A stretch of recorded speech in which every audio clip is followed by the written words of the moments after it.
দিয়ালি সমষ্টিৰ ২ নং বৰজাৰণী আমাৰ যি পথাৰত আমি আত্মাৰ সহযোগত আৰু আমাৰ এগ্ৰিকালচাৰ ডিপাৰ্টমেণ্টৰ সহযোগত আমাৰ কিষাণ মৰ্চা মণ্ডল সমিতিৰ সহযোগত আমাৰ স্থানীয় ইয়াৰ যিসকল কৃষক আছে আজি আমাৰ এই ভূঁই ৰোৱা কাৰ্যসূচী আমি পদক্ষেপ ল'লোঁ।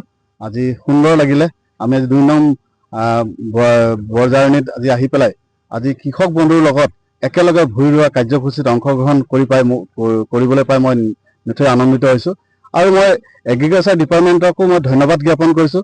তেখেতসকলে কৃষকসকলৰ কাৰণে দিনে নিশাই এই অঞ্চলত আজি কৃষকৰ যিখিনি সা সুবিধাৰ ব্যৱস্থা সেইখিনি ব্যৱস্থা কৰিবৰ কাৰণে তেখেতসকলে চেষ্টা কৰি আছে। আৰু আপোনালোকে জানে যে আমাৰ এগ্ৰিকালচাৰ ডিপাৰ্টমেণ্টটো যোৱা বছৰতকৈ এইবাৰ অন্য এটা দিশলৈ কৃষকসকলক লৈ যাবলৈ চেষ্টা কৰিছে মাননীয় মন্ত্ৰী পীয়ুষ হাজৰিকা ডাঙৰীয়াই।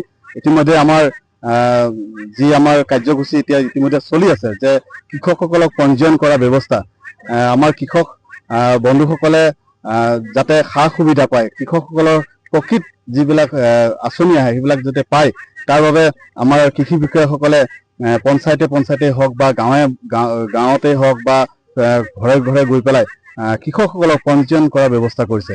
গতিকে মই ধন্যবাদ দিছোঁ। আজি এই কাৰ্যসূচীত মই অংশগ্ৰহণ কৰি পেলাই মই সঁচাকৈ আনন্দিত লাভ কৰিছোঁ। আৰু মই